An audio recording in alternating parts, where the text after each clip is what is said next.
প্রিয় শ্রোতা বন্ধুরা নমস্কার, আমি তরুণ। আপনারা সবাই আমার ভালোবাসা নেবেন।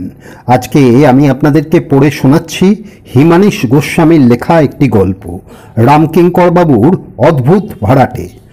ভাড়াটে লক্ষণবাবুর মৃত্যু ঘনিয়ে আসছিল। তিনি ইঙ্গিতে রামকিঙ্কর বাবুকে কাছে আসতে বললেন। লক্ষণবাবুর সঙ্গে রামকিঙ্কর বাবুর সম্পর্ক যদিও ভাড়াটে বাড়িওয়ালার, কিন্তু ৩৬ বছর ধরে এত পাশাপাশি থাকা সত্ত্বেও কখনো কলহ বিবাদ হয়নি। আর হবেই বা কেন? বাড়িওয়ালা রামকিঙ্কর বাবুর মেজাজ ছিল নরম, ভাড়াটের মেজাজও পাল্লা দিয়ে আরও নরম। ২-৩ বছর পর পর লক্ষণবাবু রামকিঙ্কর বাবুর কাছে বলতেন, আগামী মাস থেকে ভাড়াটা একটু বেশি নেবেন রামবাবু, যে রকম খরচা বাড়ছে আপনার নইলে চলবে কেন? আর রামবাবু বলতেন, কি বলছেন লক্ষণবাবু, এ কি কথা? এই তো ৩ বছর আগে ২০ টাকা ভাড়া বাড়ানো হয়েছে। না না, আর নয়, পরে দেখা যাবে। কিন্তু পরে দেখা যাবে বললেই তো হয় না। লক্ষণবাবু একেবারে যেন মরিয়া। তিনি বলেন, ঠিক যদি এই মাস থেকে আরো ৩০ টাকা বেশি না নেন, তাহলে অন্য পন্থা ভাবতে হবে। অন্য পন্থার কথা শুনে রামকিঙ্কর বাবু হা হা করে ওঠেন। তিনি বলেন, না লক্ষণবাবু, অমন কম্মটি করবেন না। ঠিক আছে, আপনি ভাড়া বাড়াতে চান, ঠিক আছে, কিন্তু তাই বলে এক ধাক্কায় ৩০ টাকার দরকার কি? ১৫ টাকাই যথেষ্ট। এই কথা শুনে গুম হয়ে যান লক্ষণবাবু। তিনি বলেন, হয় ৩০ টাকা বাড়াতে হবে, নয়তো।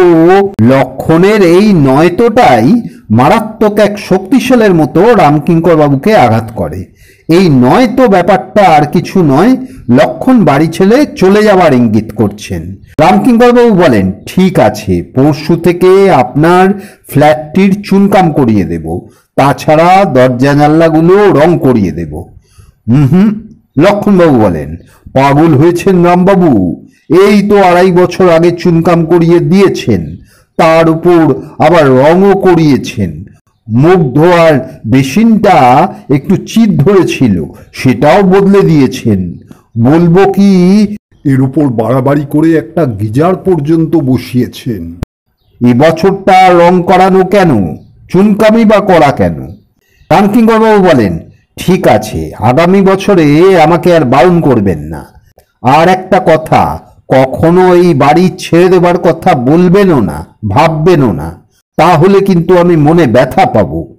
লক্ষণবাবু আশ্বাস দেন, বলেন, মনে কিছু করবেন না রামকিঙ্কর বাবু, আপনি এমন ভালো লোক যে আপনার সঙ্গে বিবাদ করতে ইচ্ছেই করে না, কিন্তু আপনি যে একটু অবুঝ হয়ে পড়েন। সামান্য একটু ভাড়া বাড়ানো এমন কিছু অন্যায় অনুরোধ তো নয়। যাক, আপনার কথাই আমি মেনে নিচ্ছি। আপনার মতো ভালো বাড়িওয়ালার বাড়ি কখনো ছাড়ব না, মরে গেলেও না। প্রায় ৩০ বছর আগে এই রকম কথাবার্তা হয়েছিল আদর্শ বাড়িওয়ালা এবং আদর্শ ভাড়াটের মধ্যে। তারপর আস্তে আস্তে সময় বদলেছে। লক্ষণবাবুর স্ত্রী মারা গেছেন, বড় ছেলে চলে গেছে আমেরিকায় অধ্যাপনার কাজে, মেয়েরও বিয়ে হয়ে চলে গেছে, তবে কাছেই থাকে। রামকিঙ্কর বাবুও প্রায় একা হয়ে পড়েছেন। তার ২ মেয়ের ১ মেয়ে থাকে বোম্বাইয়ে, আর একজন কাছেই থাকে। সে মাঝে মাঝে বেড়াতে আসে এক ছেলে আর ২টি মেয়ে নিয়ে। সেই সময়টা ভারী খুশি হয়ে পড়েন রামকিঙ্কর বাবু। লক্ষণবাবুরও তখন আনন্দ বেড়ে যায়। বাড়িতে সব সময়ের জন্য থাকে একজন ঠাকুর। তার বয়স হয়েছে, তার নাম দুঃখীরাম। বাংলাদেশে তার কিছু আত্মীয় স্বজন থাকে, বছরে একবার চলে যায়। সেই সময়টা মেয়ে এসে থাকে, আর সেই কারণেই বাড়িওয়ালা আর ভাড়াটের মধ্যে ঘনিষ্ঠতাও বেড়েছে। খাওয়া দাওয়াও দুজনে একসঙ্গে করেন। ওদের যেসব বন্ধু বান্ধব আছেন, তারা এলে একসঙ্গে প্রায় তাস খেলায় মেতে ওঠেন ওরা। কখনো বা দাবা নিয়ে খেলতে বসেন। কারো অসুখ হলে দেখাশোনা করেন, ডাক্তারকে খবর দেন। এই রকমই চলছিল গত কয়েক বছর। এই সময় লক্ষণবাবুর খুব একটা অসুখ করে। তিনি বুঝতে পারেন তিনি আর বেশি দিন বাঁচবেন না। তিনি রামকিঙ্কর বাবুকে ডেকে বলেন, ভাই রাম, আমি তো চললাম, যাওয়ার আগে বলতে চাই বড় আরামে ছিলুম ভাই। এমন চমৎকার ব্যবহার, আমার মরেও শান্তি হবে না। স্বর্গে না নরকে কোথায় যে শালারা ফেলবে কে জানে, কিন্তু যেখানেই থাকি আমার ভালো লাগবে না। না না, কি বলছো ভাই লক্ষণ, তুমি থাকবে, মরবে কেন? আমি থাকতে তোমার যাওয়া চলবে না, সে বড় অন্যায় হবে। আমি কি যেতে চাই রাম, কিন্তু যমদূতেরা শিওরে দাঁড়িয়ে, এখন তো আর বাঁচার কোনো কায়দা নেই। দাঁড়াও, আমি বঙ্কিম ডাক্তারকে ডাকি। ধন্বন্তরী ডাক্তার, বহু যমদূতকে যমের বাড়ি পাঠিয়েছেন তিনি। ও সবে কাজ নেই, বঙ্কিম ডাক্তার আমাকে কদিন সুস্থ রাখবেন? আর বড়জোর 3 দিন, কি ধরো 3 মাস। ওতে আমি নেই, আমি চললাম, আর আমি এখানেই থাকবো। তোমার কোনো অসুবিধে হবে না, কেবল দেখো যেন আমার শ্রাদ্ধটা ঠিক মতো না হয়, ব্যাস, তাহলেই হবে। তার মানে শ্রাদ্ধ ঠিক মতো না হয় এর মানে কি? তুমি ভুল বলছো লক্ষণ, আসলে তুমি বলতে চাও শ্রাদ্ধ যেন ঠিক মতো হয়, এই তো? না না, আমি ঠিকই বলেছি। শোনো রাম, 36 বছরের সম্পর্ক তোমার সঙ্গে বড্ড জড়িয়ে গেছি। আমার আত্মার শান্তি হলে, মানে শ্রাদ্ধ ঠিক মতো হলে আমার আত্মার শান্তি হবে, কিন্তু সে শান্তি আমি চাই না। আমি এই পৃথিবী ছেড়ে কোথাও যেতে চাই না। পৃথিবী নয়, এই 4-এর 1-এর 1 বিরিওলা রোড থেকে কোথাও গেলে আমি আর বাঁচব না। যমদূতেরা নিয়ে যাক যেখানে ইচ্ছে, বেটারা বাপ বাপ বলে ফেরত দিয়ে যেতে বাধ্য হবে যদি আমার আত্মার শান্তি না হয়। দেখো রাম, জগতে থেকে এইটাই সার বুঝেছি, শান্তি হচ্ছে সবচেয়ে বেশি একঘেয়ে জিনিস। কোনো চিন্তা নেই, আর তাই দুশ্চিন্তাও নেই। শান্তিতে থাকা মানেই সর্ব ব্যাপারে তৃপ্তি। সেটা মোটেই একটা সুখের ব্যাপার হবে না। আমি সুখই চাই, শান্তি চাই না। যারা সুখ আর শান্তি দুটোই চায় তারা মূর্খ, তারা জানে না সুখ আর শান্তি দুটো আলাদা ব্যাপার। যেখানে সুখ সেখানে শান্তি থাকতেই পারে না। শান্তি মানে সমস্ত ইচ্ছের পরিসমাপ্তি। হাঁপাতে লাগলেন লক্ষণ। থাক থাক, আর কথা বলো না ভাই লক্ষণ, আর কথা বলো না। আমি বুঝে গিয়েছি, জানি না এর ফলে কি হবে, হয়তো ভয়ঙ্কর কোনো কাণ্ড হবে, কিন্তু তোমার অনুরোধ আমি ঠেলতে পারবো না। তুমি যা বলছো তাই করব। তাহলে আমি চোখ বুঝলাম। এই বলার পরই তার দেহ স্থির হয়ে গেল। রামকিঙ্কর বাবুর চোখ দিয়ে অবিরল ধারায় জল পড়তে লাগলো। শ্রাদ্ধ যথানিয়মে হয়ে গেল, অনুষ্ঠান সবই হলো। তবে রামকিঙ্কর বাবু আসল পুরোহিত না এনে এক অভিনেতাকে পুরোহিত সাজিয়ে নিয়ে এলেন। তারপর যেসব সামগ্রীর প্রয়োজন, যা না হলে শ্রাদ্ধ হয় না, এমন সব সামগ্রীর বদলে অন্যরকম সব সামগ্রী সংগ্রহ করলেন। দুধের বদলে সাদা রঙ্গোলা জল, চন্দনের বদলে সেগুন কাঠ, আতপ চালের বদলে গমের তৈরি খুদে খুদে সব চালের মতো দেখতে জিনিস আনলেন। গঙ্গা জলের বদলে এক ডোবা থেকে জল এনে তাতে কাদা মিশিয়ে দিলেন। একবার পুজো হয়ে গেছে সেই সব ফুল জোগাড় করলেন। আর পুরোহিত যে মন্ত্র পড়ল তার কোনো মানে হয় না। এক সংস্কৃত রামায়ণ থেকে বাংলায় কিছু তুলে নিয়ে তাই পড়লেন। ছেলে আমেরিকায় থাকে, সে অতি আধুনিক, সে মাথাও কামালো না। তাতে রামকিঙ্কর বাবু খুশি হলেন। তবে মেয়ে তার অংশটি পালন করলো শুদ্ধভাবেই। লক্ষণবাবুর ছেলে বলল এ বাড়ির সব জিনিসপত্র তার বোন নিয়ে যাবে, যেসব জিনিস দরকার নেই সেসব জিনিস বিক্রি করে সেই টাকাটা তার বোন নেবে বলে সে নিজের জায়গা আমেরিকায় চলে গেল ফের। এর সপ্তাহ 3 পর রামকিঙ্কর বাবু বাড়িতে ঘুমোচ্ছেন। এমন সময় হঠাৎ তার মনে হলো তার ঘরে কেউ এসেছে। কেমন যেন আওয়াজ হচ্ছে। তিনি চমকে বিছানা ছেড়ে উঠে বসলেন। ভয়ে ভয়ে বললেন, এ কে? আহা, আমি। ঘুম ভাঙালুম বুঝি রাম? ভারী অন্যায় হয়ে গেছে আমার। রাম বললেন, কে লক্ষণ? এসো এসো। বাহ, আসতে পারলে? পারবো না? শ্রাদ্ধ যা করেছিলে তাতে না এসে কি পারি? ব্যাপারটা কি হয়েছিল শুনবে? শুনবো বই কি। বাহ, তোমার কথা শুনবো না, কিন্তু তার আগে এক কাপ চা হলে হতো না? চা খাবে? বাহ, বেশ তো, চা খাবে বই কি। বড় তেষ্টা। সেই কোথায় জমের বাড়ি, সেখান থেকে এতটা পথ প্রায় উঠতে উঠতে এসেছি। ক্লান্তি নেই বেশি, তবে তেষ্টা বেশ পেয়েছে। রামবাবু উঠে পড়লেন বিছানা ছেড়ে।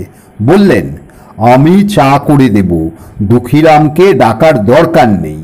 তোমার কথা শুনলে সে হয়তো ভয়েই অজ্ঞান হয়ে যাবে।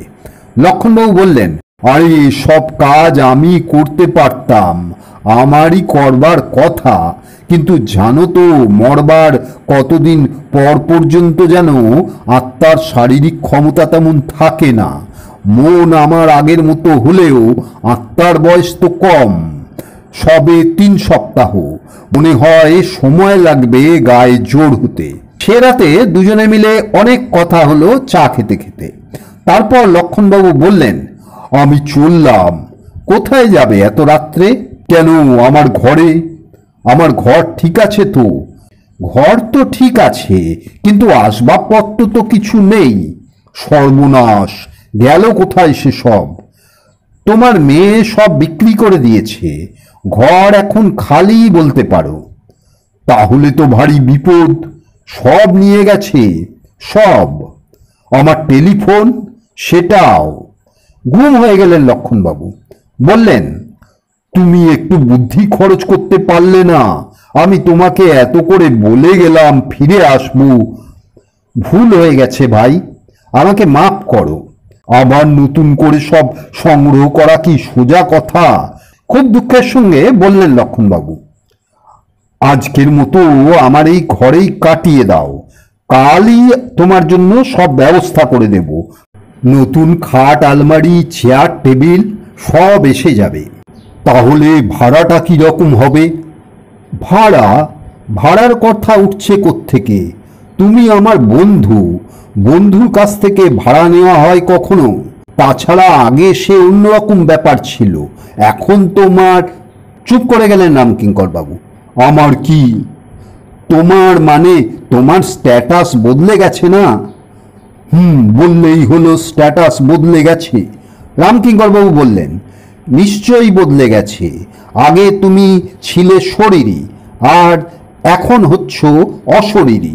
তাতে কি হয়েছে? ওজনটা একটু হালকা হয়েছে বলতে পারো।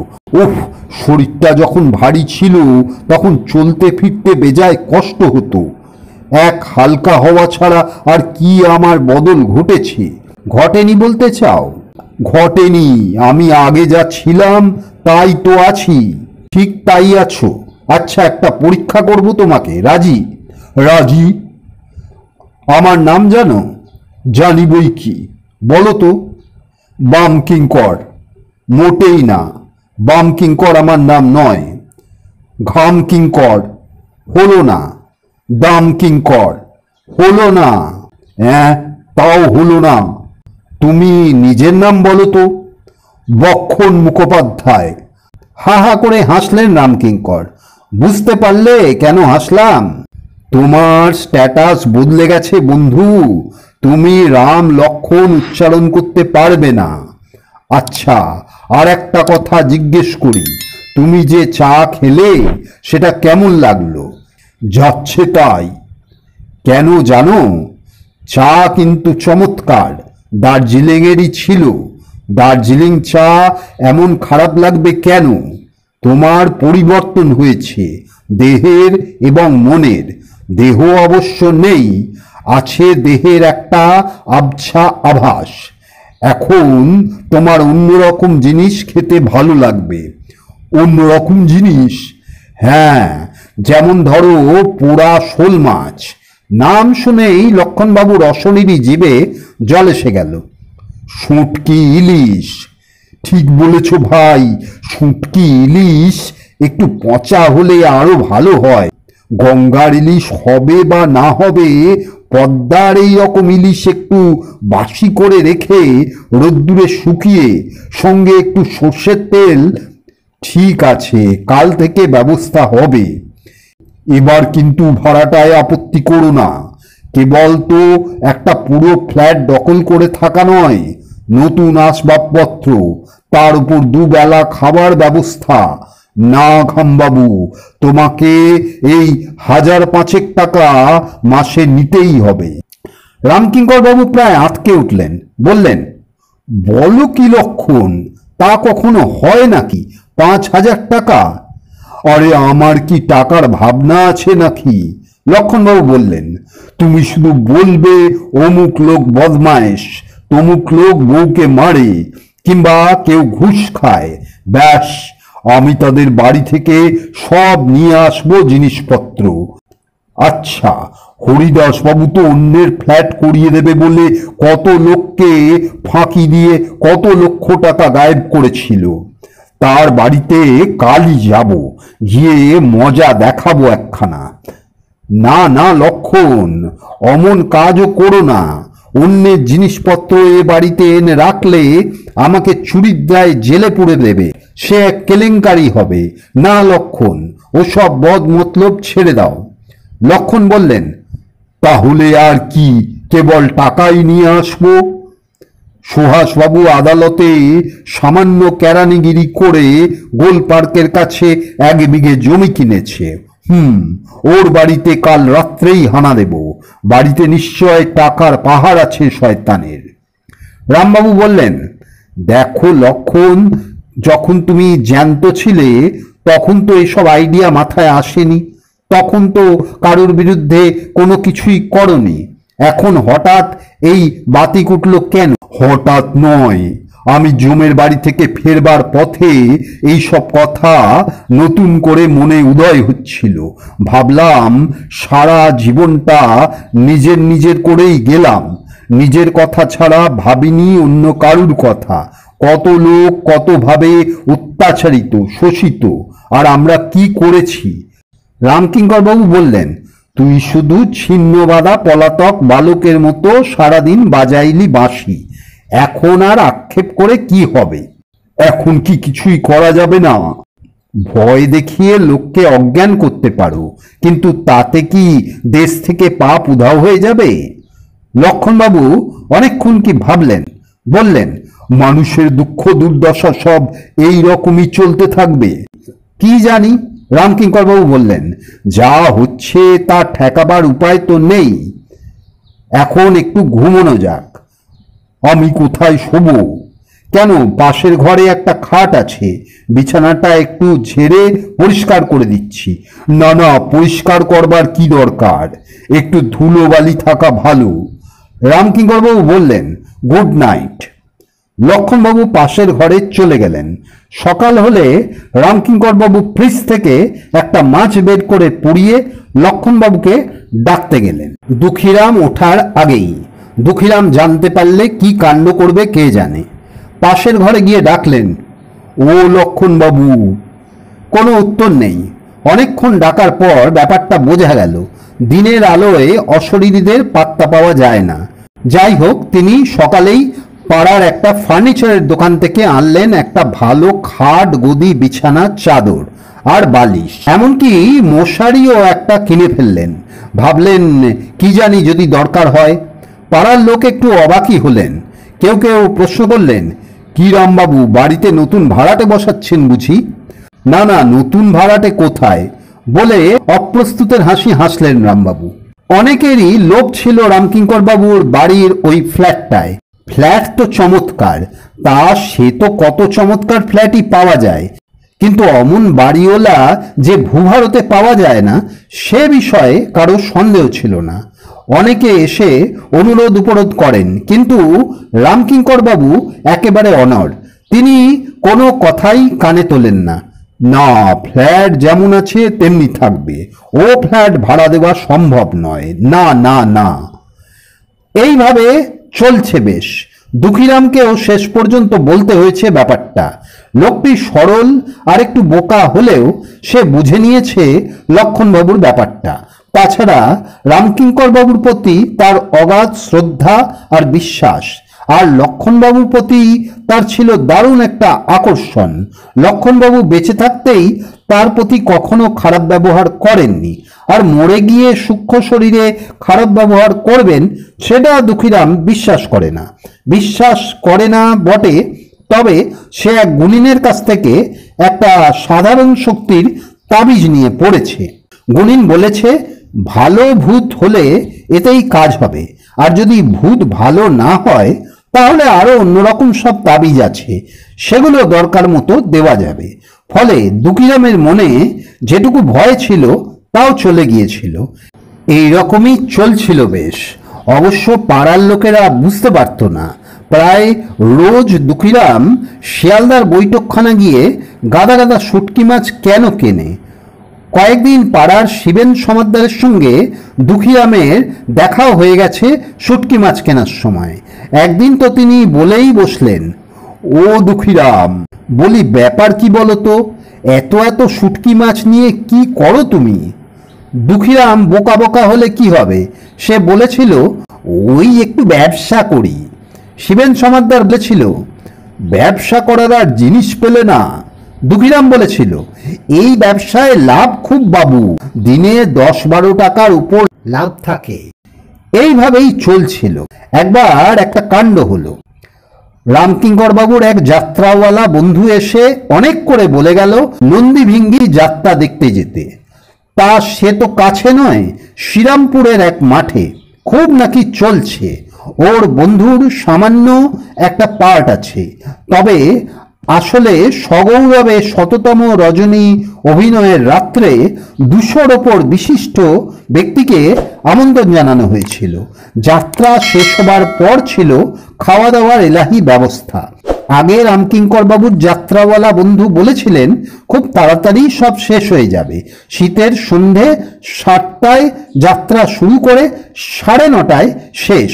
তারপর খাওয়া দাওয়া শেষ করে ভাড়া করা লাক্সারি বাসে করে সব কলকাতায় ফেরত পাঠানো হবে। তারা 11টা 11:30টায় সবাই বাড়ি পৌঁছে যাবেন।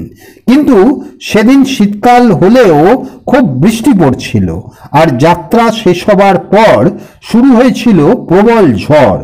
ওদের বাস অন্ধকারে আর বৃষ্টিতে একেবারে এক খানায় গিয়ে পড়ল। রাত্রে আর তাদের ফেরা হলো না। আর সেই দুর্যোগে 3-4টে চোর রামকিঙ্কর বাবুর বাড়িতে গিয়ে হাজির। তারা ঠিক চুরি করতে নয়, ঝড় বৃষ্টিতে আশ্রয় নেবার জন্যই বাড়িতে ঢুকে পড়েছিল। দরজা খোলাই ছিল। রাত্রে সব দিন সদর দরজা বন্ধ করাও হতো না, কেননা লক্ষণবাবু সারা রাত জেগে থাকতেন। আর বাড়িতে চোর কেন, বেড়াল কুকুর কিচ্ছু ঢোকার সাধ্য ছিল না। একবার একটা চোর এসেছিল, বাড়িতে ঢুকে একটা রেডিও আর গোটা 2 ঘড়ি নিয়ে সরে পড়বার চেষ্টা করতেই আকস্মাৎ সে বুঝতে পারল কে যেন তাকে ধরে একটু উড়িয়ে নিয়ে কোথায় যেন ফেলে দিয়ে এলো। সে সেখানে পড়তেই তারা সব ছুটে এলো। চোর বুঝতে পারল এক বিচ্ছিরি জায়গায় তাকে এনে ছেড়ে দেওয়া হয়েছে। জায়গাটা তার চেনা, 5 এখানে সে আগে এসেছে। সব সমেত 2.5 বছর তার কেটেছে এখানে, দমদম সেন্ট্রাল জেল। তা এই বাড়িতেই 3টে চোর ঢুকে দেখলো ভারী মজা। বাড়িতে জিনিসপত্র অঢেল, কিন্তু একটা লোকও নেই। চোরেরা করলো কি, এ আলমারি সে আলমারি খুলে ঘড়ি, কয়েক হাজার টাকা, 2টো ট্রানজিস্টার রেডিও এই সব বার করে এক জায়গায় জড়ো করে রেখে যেমনি সেগুলো একটা বিরাট বস্তায় ঢোকাতে যাবে, এমন সময় জিনিসগুলো অদ্ভুত আচরণ শুরু করলো। রেডিও দুটি হালকা হয়ে উঠতে উঠতে যথাস্থানে ফিরে এলো। টাকাগুলো সাঁ সাঁ করে উড়ে গিয়ে আলমারির মধ্যে আগে যেখানে ছিল সেখানে ঢুকে গেল। 3টে ঘড়ি অন্য আলমারিতে চলে গেল। দরজা খুলে ঢুকলো, ঢুকে দরজা বন্ধ করে দিল। চোরেরা তো ভয়ে একেবারে সিটিয়ে রয়েছে, বুঝতে পারছে এ কোনো অপদেবতার কাজ হবে। তারা তো রাম রাম বলছে আর আতঙ্কে তাদের দম যেন বন্ধ হয়ে আসছে। এদিকে তারা দেখে কখন ঘরের আলো গেছে নিভে, আর তাদের কোন এক অদৃশ্য শক্তি ধপাধপ করে কিল মারছে আর চটাপট করে চড় মারছে। কখনো কখনো তাদের চুল ধরে শূন্যে তুলছে আর ধপ করে ফেলছে। তারা ব্যথায় চিৎকার করতে গিয়েও ভয়ে তাদের চিৎকার বন্ধ হয়ে আসছে। এইভাবে ঘন্টা তিনেক তাদের নাস্তানাবুদ করার পর যখন ভোর হয়ে এলো, তখন তারা সব ব্যথায় অজ্ঞান হয়ে পড়ে রইল মেঝেতে। সকালবেলায় রামকিঙ্কর বাবুরা ফিরে এসে চোরদের ওই অবস্থায় দেখে সবই বুঝতে পারলেন। তাছাড়া কানের কাছে লক্ষণবাবুর আওয়াজ পেলেন। লক্ষণবাবু বললেন, উফ, বড্ড মেহনত গেছে রাত্রে, বড় গায়ে ব্যথা, আমি শুতে চললুম। আমবাবু, দিনের বেলায় আর কথা বলবো না, ভূত সমাজে তাহলে ভারী নিন্দে হবে। সন্ধেবেলা সব বলবো যখন, সে ভারী মজা হবে। এই রকম কত ঘটনা যে ঘটেছিল ওই বাড়িতে, মনে করে লিখতে পারলে একখানা বড় বই হয়ে যায়। আমার আরো লেখার ইচ্ছে ছিল, কিন্তু এখন তো আর জায়গাও নেই। শেষ হলো হিমানীশ গোস্বামীর লেখা গল্প রামকিঙ্কর বাবুর অদ্ভুত ভাড়াটে। গল্পটি পাঠ করে শোনালাম আমি তরুণ। গল্পটি আপনাদের কেমন লাগলো আপনারা কমেন্টে জানাবেন এবং আমাদের চ্যানেলটি সাবস্ক্রাইব করে পাশে থাকবেন। ধন্যবাদ।